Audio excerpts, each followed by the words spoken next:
Chapter 15 on the parable of the moon. Nietzsche spoke at length about the moon. In fact, he even suggested we look to the moon in our travels. Should we be without altar or friends with which to chant and study, to find support in his doctrine, using the moon as a personage. We could adopt a naming convention for Nietzsche and calling him the Bodhisattva of the moon, if you will, the closest orbiting body to the Earth in our solar system, in the universe. Always there, always facing us, right? We're tidally locked, so we only see the one side, but there's so many things you could just go on and on, right? But Nietzsche used the moon a lot as an example.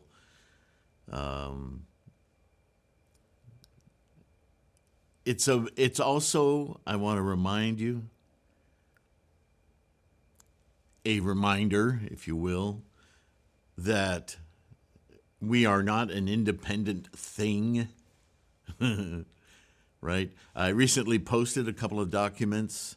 In fact, the most recent one is a wonderful video I watched, a science video on the true nature of time, and that at its fundamental, the cosmos, the universe, in its structure, beneath the molecule, beneath the atom, beneath the particle, the energetic formational core that they are investigating via quantum, time simply as a factor in the mathematics, it simply disappears because it's not an actual fundamental thing, nor is space for that matter. But the point is almost comical when you consider Shakyamuni's insight 3,000 years ago, well, almost 3,000 years. Time is our mental invention to contend with the constant flux of moment-to-moment being, right? The past has no play in it. I know that's hard. But if it weren't for the past, there wouldn't be today. Not so. Not so. That's a tough one. That's a tough one in Buddhism that is as tough to swallow as it is in science. But trying to open my water here. Why would you forego me?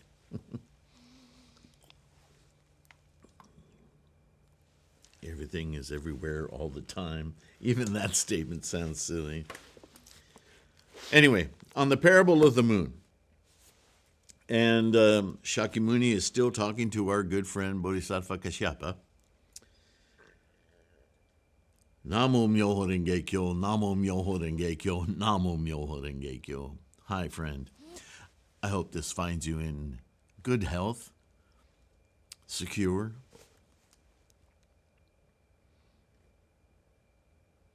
Shakyamuni Buddha says to Kashyapa, as an example, there is a man here who, as he sees that the moon is not yet out, says that the moon has departed and entertains the thought that the moon has sunken down. But this moon, by its nature, does not sink down. When it appears on the other side of the world, the people of the other side say that the moon is out. Why? Well, since Mount Sumeru obstructs vision, the moon cannot reveal itself. The moon is always out. It has, by nature, no coming out or sinking down. seems obvious, but the lesson, the duality of what he's saying, should really impact our samsaric mind, which is obsessed with the coming out, the obsession of owning, possessing. That moon, I had it, I possessed it during the night, and now it's disappeared. No, it hasn't. Your eyes are simply incapable of seeing it, but it's still there, doing what it does all the time. Perhaps it's you who have disappeared. This is what we talk about in the nature of attachment, yeah? It's not the thing that is the attachment. It's all the baggage that we associate with the thing. Whether we possess it, whether it's part of our collection, how we feel about it, all the characteristics and definitions and all of that, that's the attachment. The identification, as you hear me drone constantly.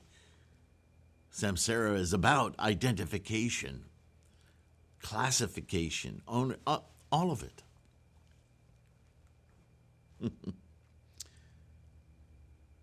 The same is the case with Shakyamuni Buddha, the alms-deserving, the all-enlightened one. It manifests itself in the 3,000 great thousand worlds, or through manifesting as Buddha through the 3,000 realms in each thought moment, right? It gives the semblance of having parents in Jambudvipa, or of entering nirvana in Jambudvipa. The Tathagata field, by nature, does not enter nirvana, but all beings say that the physical representation of Tathagata field, the Shakyamuni Buddha, truly enters parinirvana. Well, that's a distinction of non-distinction. That's a distinction of samsara. Because as we know, that Tathagata field is a fundamental of the cosmos. Everything has the potential to experience itself. But to do so is to understand that there is no past or future. There is only the present instantiation, the moment-to-moment being.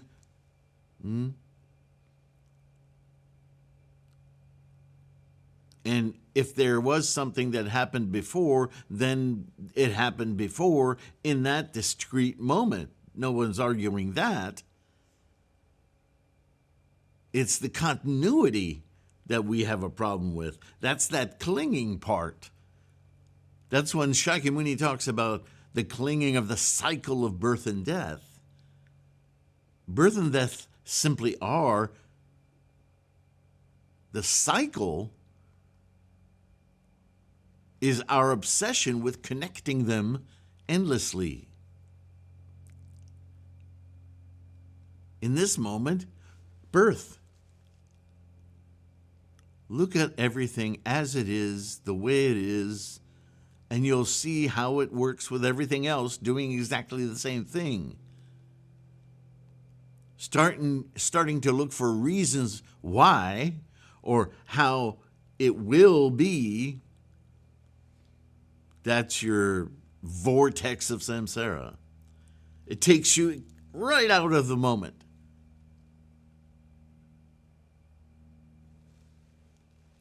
But all beings say that the physical representation of the Tathagata field, Shakyamuni Buddha, truly enters parinirvana. The case is analogous to the sinking of the moon. We all have the Buddha nature. It's inherent in our component of the Tathagata field.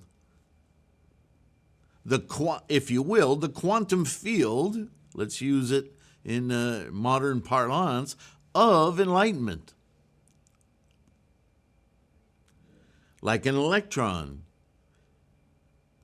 it doesn't exist by itself. We talk about it as a specific thing, but an electron is simply an expression of the never-ending potential for electronism.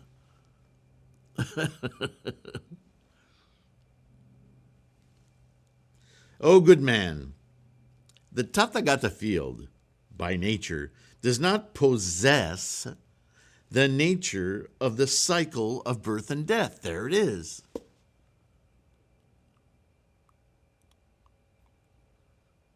It either is present, expressed, or it's dissolving and gone.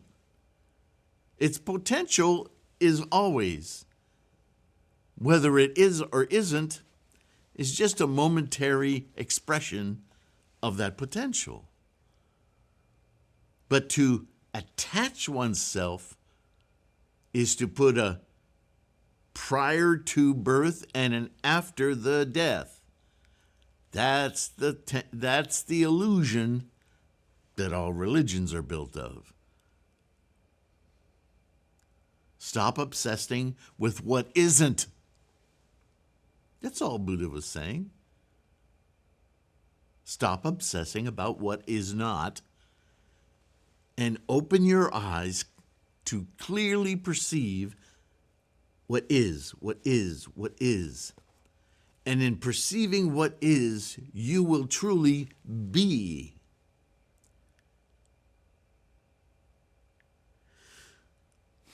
An action of perception. The observer. Not a personality, a function of the process of the engine of life. Tathagata.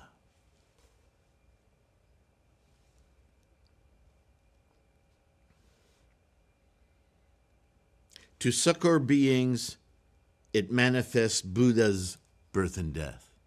In other words, to be perceived, to enlighten all beings, all sentient beings certainly. It participates in the samsaric game. But it does so only to lead people out of it. This is the Lotus Bodhisattva. So I have a parenthetical here. What am I blabbing about? This is true of Buddha and Tathagata fields simply because Buddha is the experience of Tathagata-ness in the sentient mind, which I will remind you is not an organ either. It's not a thing either. We identify it constantly. We're aware of it. Aware. The language is unmistakable, but it's not a thing. You can't find it anywhere. The mind. But what a formidable tool. It is an emergent property born really of the Tathagata field. The sentient mind also is not a thing, I go on to alliterate here, but rather an experience. To conflate the experience with the physical amalgam of molecules, atoms, energies that construct a human or any other body, quote unquote, or brain, is to make a primary error in understanding the teachings of Buddhism. This is also why the pronouns of he and him, capitalized, are terrible contributors to the confusion within these translations, right? It's one of the, what to call it? It's a bothersome anchor, an annoying convention of language that we give special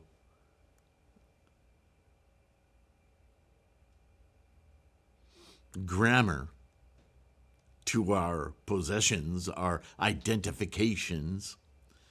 And we talk about he, the Buddha, which is actually he, Shakyamuni, using Buddha-ness, ninth consciousness, Tathagata, which isn't a he.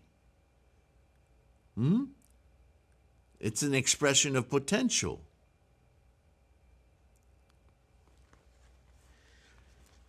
He, him are terrible contributors to this. He, her, them, those, that, this are all nouns of samsaric construction to identify solid things, quote unquote, as self-existing and permanent for some span of time.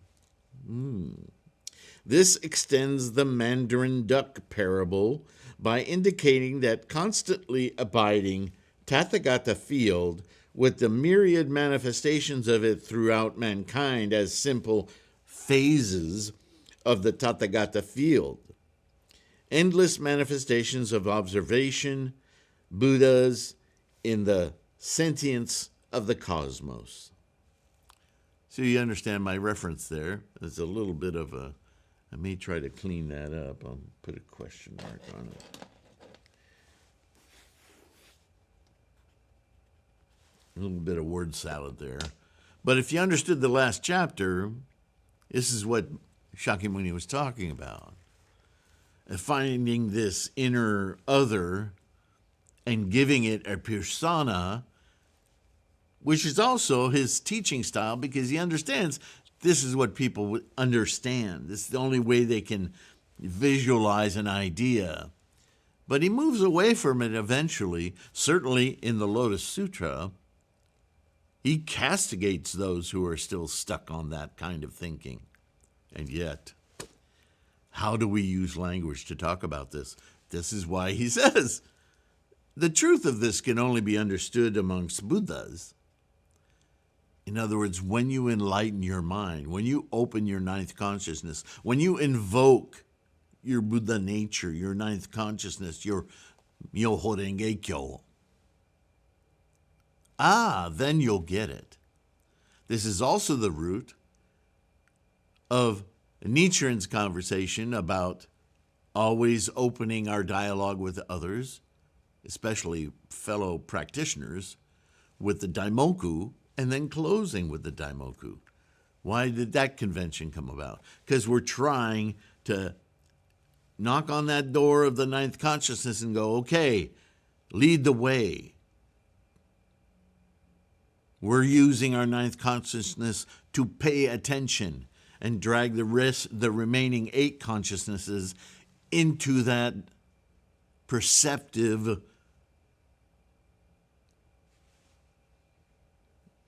capacity. Oh, good man, on the other side of this full moon, we have the half moon. On this side, we have the half moon, and on the other side, the full moon is seen. The people of Jambudvipa, when they see the first moon, say that it is the first day, and have in mind the idea of a new month. Seeing the full moon, they say that it is the 15th day of the month, and entertain the notion of the full moon. But this moon has, truth to tell, no waxing or waning with it. Only due to Mount Sumeru does it show a semblance of waxing and waning, O good man. The same is the case with the Tathagata field. In Jambudvipa it manifests through a human being, a mind of observation and considerations, birth and once attaining enlightenment with the Buddha experience with unique paths and perspectives arrive at the full moon, enters nirvana. What enters nirvana, quote unquote, is the mind, not the human. The human, quote unquote, composite of molecules, etc., simply ceases to exist, i.e., extinction. The Buddha's first coming out, appearance in the world, is the first of the month. Everybody says that this boy is firstborn. He strides 7 paces. This is like the moon on the 2nd day. Or he shows himself studying. This is like the moon on the 3rd day. He displays renunciation of samsara. This is like the moon on the 8th day. He emits the all-wonderful light of wisdom and subdues an innumerable number of beings and the army of Mara. This may be likened to the full moon of the 15th day. Or he manifests the 32 signs of perfection and the 80 minor marks of excellence. He thus adorns himself and manifests nirvana. This is the nirvana of remainder previously discussed, experienced as bodhisattva. He is like the eclipse of the moon. Thus, what beings see is not the same. Some see a half moon, others a full moon, and still others an eclipse, as commensurate with their capacities. But this moon, by its nature, knows of no waxing or eclipsing. It is always the full moon.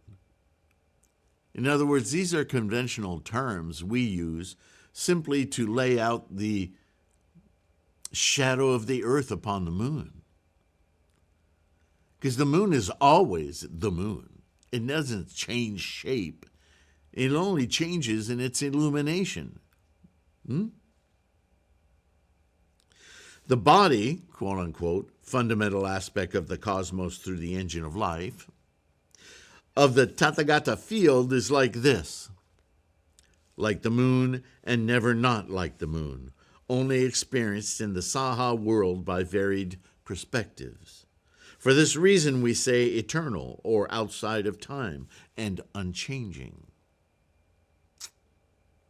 And again, when I say like outside of time or within time, please see the documents I have online on Threefold Lotus, where I've annotated documents by scientists, by Alan Watts.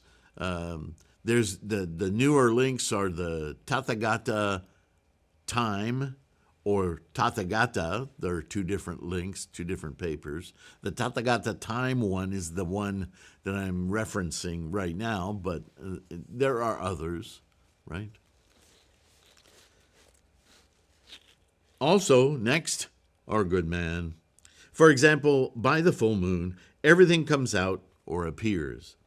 In all places, as in towns, hamlets, mountains, swamps, underwater wells or ponds, and in water utensils, the moon manifests itself. Beings may be traveling 100 or 100,000 yohanas, and the moon always accompanies them. Again, something Nichiren uses to support his doctrinal practitioners, yeah?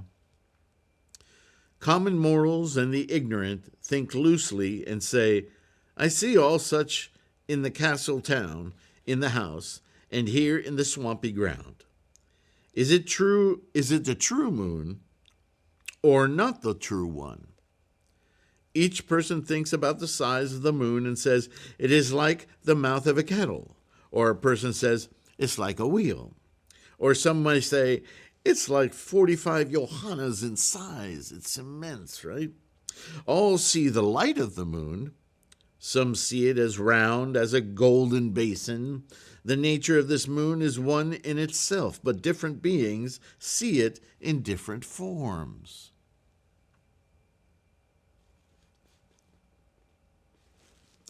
Parenthetical, I would add to this that the full moon people see is in reality only half of the moon. That is, light and facing the people's fleshy eye, or lit. I'm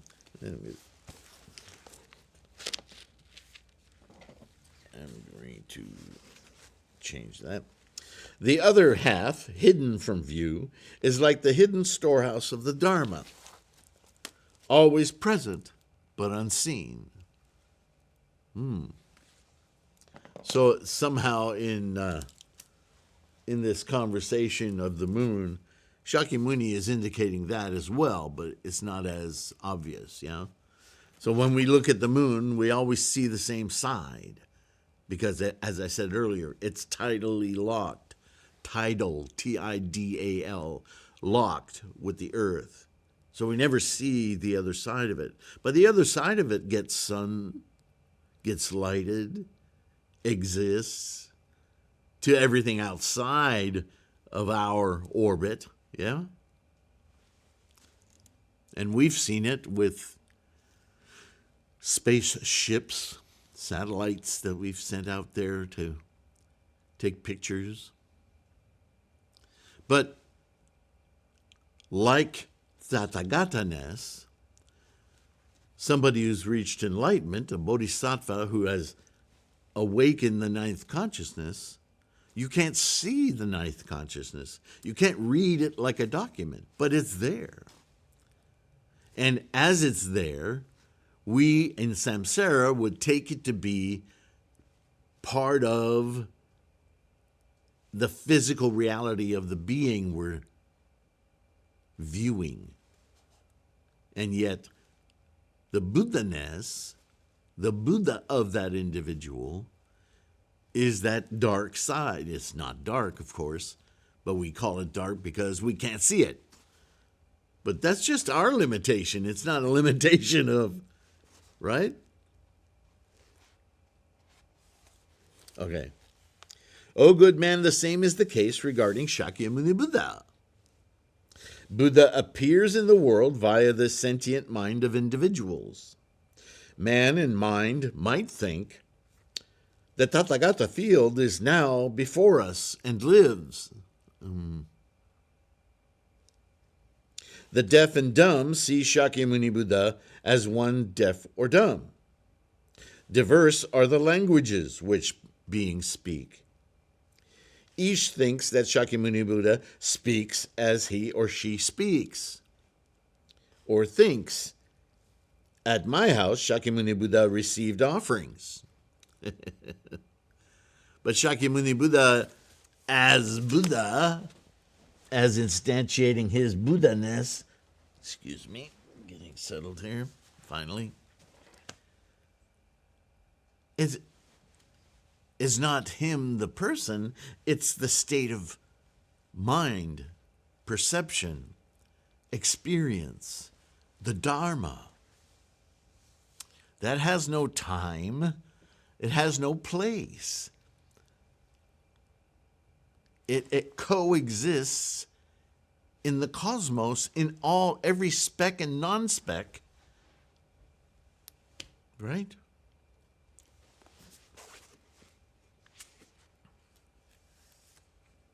So again, because he brings up language, I have to point out to those of us who I remember early on in my studies, I had for a brief time, and some of you have commented or emailed me about this, so I know that you guys have experienced it too, this desire to somehow be able to read Prakrit or Sanskrit or Pali or ancient Chinese, this desire to, if we could just get closer to, I mean, you may as well be asking for a CD or a flash drive or a cassette tape of Shakyamuni speaking in Prakrits. And if you could learn it, then maybe you would understand. This is just an indicator. Don't feel bad. It's just an indicator of our strong desire to experience enlightenment, to know, to feel confident. That desire is what spawned this entire endeavor for me. The website, the videos, the podcast, the bookstore, all of it. Making the mandala available to everyone very easily, right? On Cafe Press. I call it the Gohanzen site, but it's the mandala store, yeah? You can order it framed, unframed. You don't even have to have an altar set up because it's a universal tool. And the goal of Buddhist practice is enlightenment, of all sentient beings, why would I put an obstacle? We are our own obstacles. So if I make this mandala of Nichiren's accomplish his goal to make sure everyone who with the desire to have it could have this mandala, if I make that accessible, am I not accomplishing Nichiren's desire, Shakyamuni's desire, Buddhist desire for enlightenment throughout the world?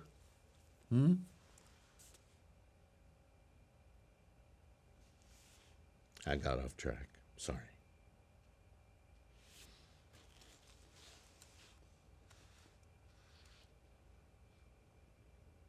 Or a person might see the size of the human in Buddha-ness as being very large and immeasurable. Or, he even alludes to that in his personages and stories about bodhisattvas and Buddhas and the immensity, right? The how many yohanas tall is the Butsudan and the treasure tower and so on and so forth. He uses great exaggerations, but he's talking about presence, not physicality. It's important to keep the distinction. Buddhism is about the mind, how we perceive. Or someone might see him as very small, or a person might mistake him for Sravaka, or Pratyeka Buddha, or various Tithikas. It's a general term for referring to heretics or non-Buddhists in general. They might think and say, quote, the Buddha is now in my line of thought, following my line of thought, and is practicing the way, end quote. Or a person might think, Shakyamuni Buddha has appeared for me alone. Oh, you gotta love samsara, yeah? The true nature of the Tathagata field is like that of the moon. It's unchanging, always there.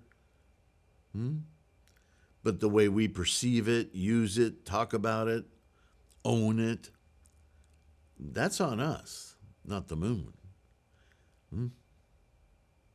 That is to say that it is the Dharma body, the body of birthlessness, or that of expediency.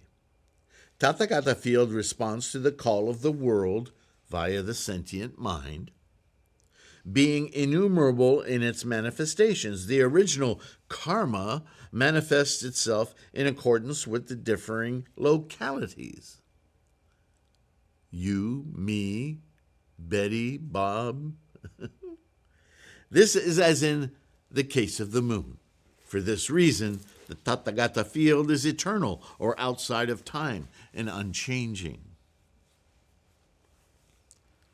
Because it's not about the dirt, canyons, cheese, regolith that the moon is. It is a constant satellite which we observe. Whew. Did you catch that? My parenthetical here. The original karma. What is that? We could infer that this is about the moon and its moonness. However, this is said in the midst of describing Tathagata.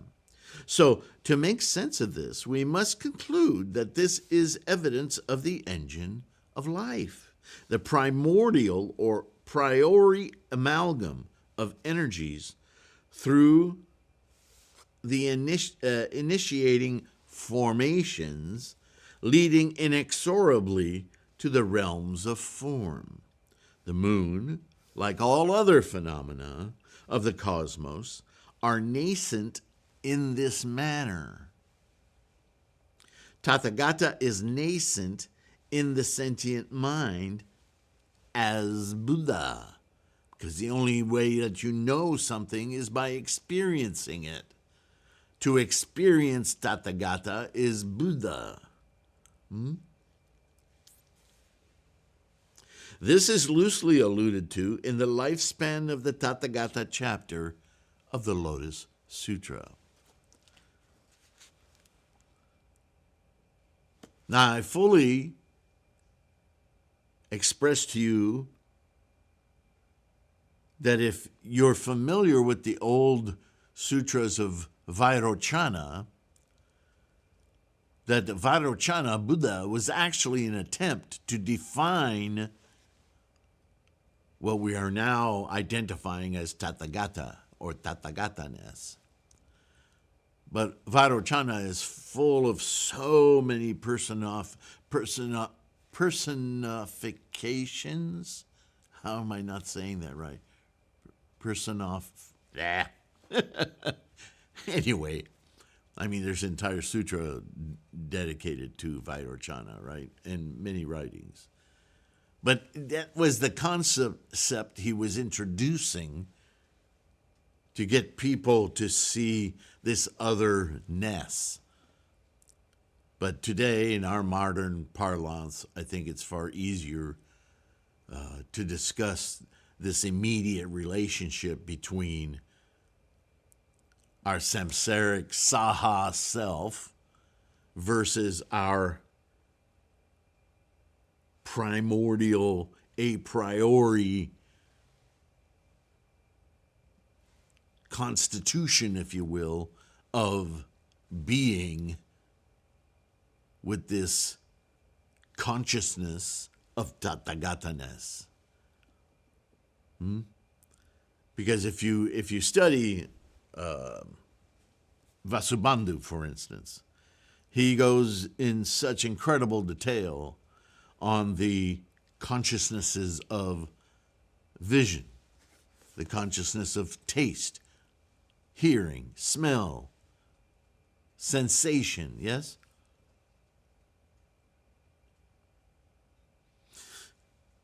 Those, ultimately, we are born of desire to experience. And they lead us, like a stairway, to the ultimate experience, which has nothing to do with what those consciousnesses perceive. Right? You don't see Buddha. You don't hear Buddha. You don't smell Buddha. You don't touch Buddha. You don't taste Buddha. But in instantiating Buddha, clarity of the mind, all of those same senses are completely changed, so that our experience of those consciousnesses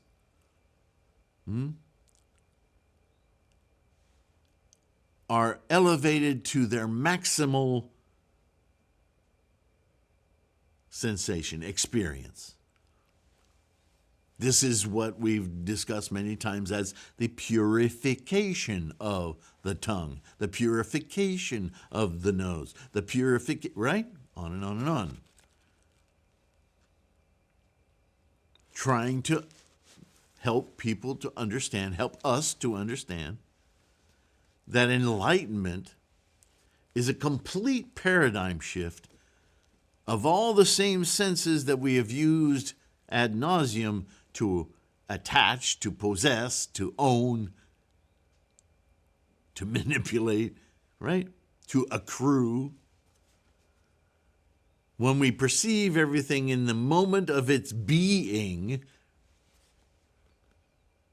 we can experience it fully, gloriously, without the baggage of all the other stuff, of possession and accrual and blah, blah, blah, blah, past, present, future, blah, blah, blah.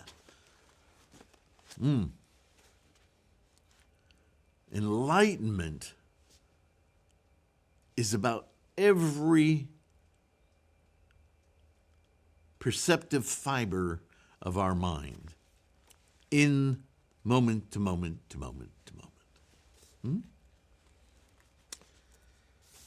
How are we doing time-wise?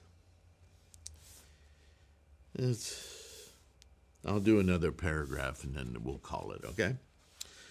Also, next, O good man, Rahula Asura Raha covers the moon with his hands. He's talking about his kid now, right? So, remember when a little kid plays hide and seek with you, or prior to hide and seek, he does this thing where he goes, "You can't see me." I've actually seen kids do that, and it makes you, what? Wow, what a perceptive challenge, right? So Rahula, he covers the moon with his hands, right? He just puts it out of his view. The people of the world all then say that this is an eclipse of the moon. But Rahula Asura Raha cannot cause any eclipse to the moon. Must have some pretty big hands. He merely obstructs the light of the moon. The moon is round. There is no part that drops away. Only as a result of the obstruction is the full play of light checked. Once the hands are withdrawn, the people of the world say that the moon has regained its power. All say that this moon suffers a lot. But even 100,000 Ashura kings cannot cause its suffering. The case is like this. The same is the case with the Tathagata field. Beings give rise to malevolent thoughts about the Buddha, cause blood to flow, commit the 5 deadly errors, and act as ichantikas. Things are shown in such a way. For the sake of the beings to come, such things are displayed as acting against the Sangha. The community of monks, transgressing Dharma and causing hindrances. Maras, the negative influences as embodied personages of demons, are obstructing our mental path to Buddhahood. As innumerable as 100,000 billion cannot hope to cause blood to flow from the body of Shakyamuni Buddha. Why? Because I'm enlightened. Because my Buddha mind sees directly what is occurring moment to moment to moment. And these little distractions, they're seen for exactly what they are. Look at that. How silly. It's entertaining. Rather than gripping samsaric attachment, yeah?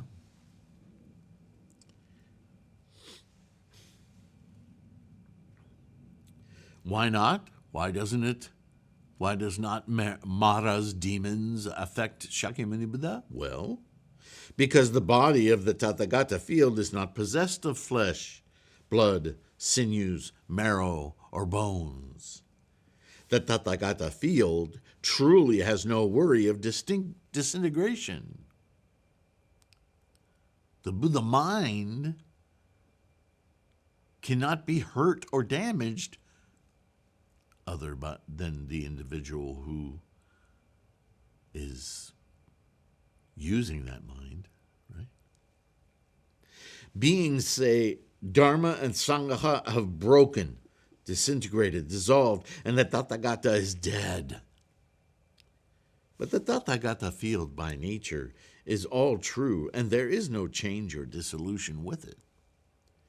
Following the way of the world, it manifests itself thus.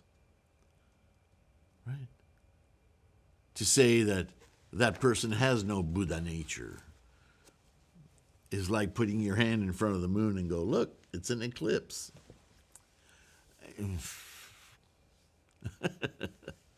Follow?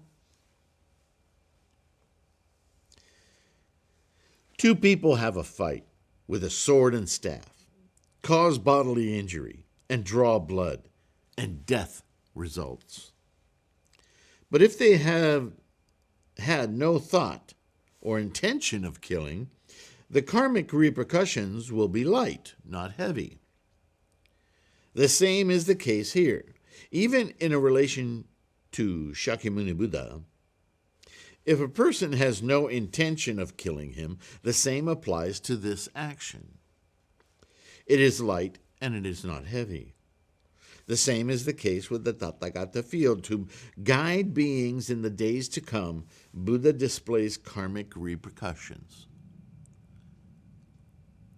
So here maybe I should expand those sentences, but then things get so wordy we get lost. Enough to let you know that, once again, Shakyamuni is using his mundane saha body, showing a cut from a sword or bleeding, not as the Buddha cut or bleeding, because that's a condition of mind, a state of enlightenment. But his, earthly body, that will allow to show the damage caused, so there can be some kind of an equity. You're not just talking to or fighting a cloud, right? There needs to be understanding, and samsarically, that's only done via witnessing physical change. Again, ownership, possession, destruction, blah, blah, blah. All right, how much more? How much more is there? Well, yeah, there's a good... It's not a very long chapter, but there's a good remainder for another video. So we'll pause here. Covered a lot of ground.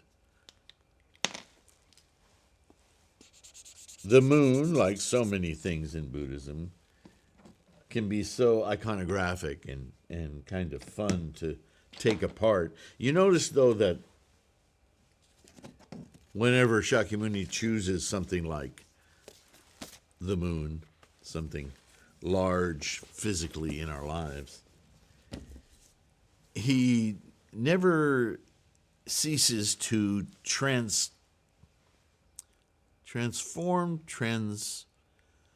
he mutates that physical, gotcha with this example, into how it's experienced. Every time. Because that's where you unlock the wisdom of Buddhism. Not in knowing the thing any better than you can describe it samsarically, but in understanding your relationship to it. Where is that relationship formed? In your armpit? In your knee? In your swollen ankles? Mine are always swollen, so I don't know what's going on in there. No, it's in our mind. It's in our...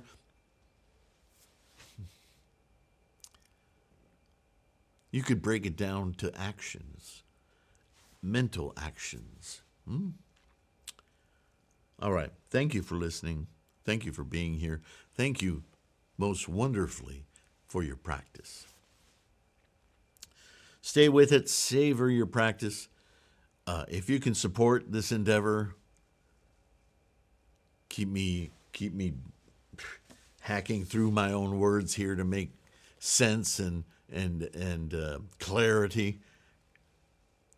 Right? It's all about communicating the teachings to you as correctly and cleanly as possible, without the bias of other authors who are inculcating their belief systems, their religions, because it's in the words, it's in the language. It's rough because it just takes a little bit of a slip of the tongue and suddenly you're talking about something else and not Buddhism. So I really, really am working hard and have been to eliminate that bias, to present these ideas as clearly in a vernacular that's familiar, because the goal here, as a bodhisattva, I wish to make your journey confident. I want you to feel strong in your understanding, right? This just adds strength and perception, perseverance and strength to your practice. Conviction. All right. With all of that blah, blah, blah, if you can support Patreon, PayPal, tremendous. Bodhisattva work. Thank you. If you don't have the financial forcing to do it, that's okay. You can do it another way, just by liking and subscribing. Those are two powerful ways of using YouTube for our Sangha. So any way you can do it, just keep chanting, keep learning Gangyo. Use the tools available on this site. I have some slow Gangyo videos and some chanting videos to chant along with, to train yourself. Just keep at it. Your life is changing. Even if you don't perceive it, the moon is whole. Sometimes there'll be shadows in front of it, but that's okay. That's just life. Samsaric life, yeah? Saha. All right. Namo Myoho Renge Kyo, Namo Myoho Renge Kyo, Namo Myoho Renge Kyo. Take care of your health, and I'll see you in the next one. Promise. Bye for now.